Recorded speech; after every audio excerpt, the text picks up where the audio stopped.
Hey, this is Scott Jones coming to you with another episode of Magic 101. And today we're going to talk about the Golden Dawn and how they use what is called words of power. Now, you may read a lot of magical books and it talks about words of power. Well, in my 15 to 20 years of occult practice and magic and study, I found out that it's not just words of power, but words of evocation. In other words, these words evoke or call out of you some state of mind or spirit or soul to enable you to perform magic and other rituals. Think of it like this. You've heard of a lie detector test? Well, imagine being hooked up to a lie detector test and someone comes to you and mentions the name of your enemy or someone that you've done damage to, someone you fought, someone you might even killed. That name will elevate your blood pressure, cause your heart to beat a little faster, because for you, the name of that person is a word of power. When it is spoken in your presence, there is a physical and spiritual reaction that takes place. Well, the words of power used in the Golden Dawn system operate on the same principle. You see, the Golden Dawn knew this. If you could get your personality, your habits, and your inclinations to respond to certain words, so that only when you spoke those words, the forces of your personality and your habits and your instincts would be set in motion, they knew that that was the first step to what they call adepthood, or mastery or self-mastery, you understand?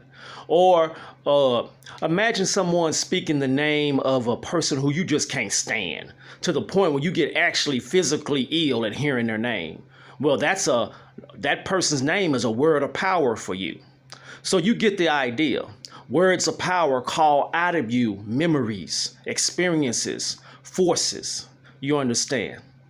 Now, in magic, sometimes we use words of power and they seem to have no effect. Well, remember I told you in the last video that often the reason it doesn't work because you have not had mystical experience of that thing that you're calling forth. You understand? If you, say if you're Michael Jordan, you understand, and you hear the word New York Knicks driving to the goal. Well, for Michael Jordan, that might mean, getting knocked down or fouled, because I was a fan of the Knicks, and believe me, they didn't handle Michael Jordan with respect. They really was rough.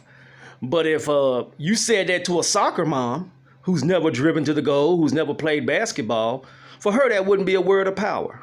But if you spoke the name of her child or the name of her child's school, it would evoke certain things in her. So basically, that's telling us that the words of power, their effect are based on your personal experience. You understand?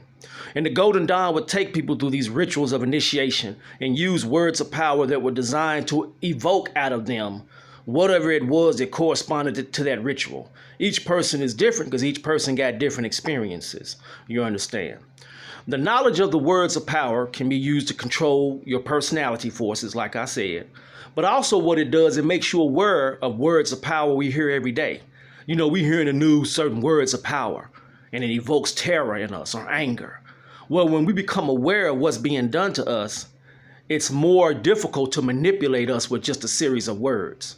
And then that's a type of self-mastery. Nobody can make you angry or trigger something off because okay, those are words of power. You understand? I'm not going to respond to them. I'm only going to respond in that way when I want to, when I speak my words of power. You understand? So whenever you hear in the Golden Dawn books or you read other magical books when it talks about words of power, now it's just not any word. Abracadabra may not mean nothing to you until you are initiated into the mysteries of abracadabra. Then when you speak that word again, it becomes a way of power or a word of power. You understand? And we'll get deeper into how to use the words of power, how they work in ceremonial magic.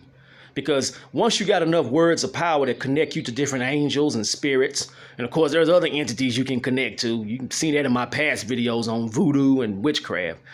But once you get to the point where you have these words of power and they can connect you to entities and forces, then you can start to build your whole rituals around them, your whole ceremonies. It becomes easier, because it becomes like a code to tap into spiritual forces.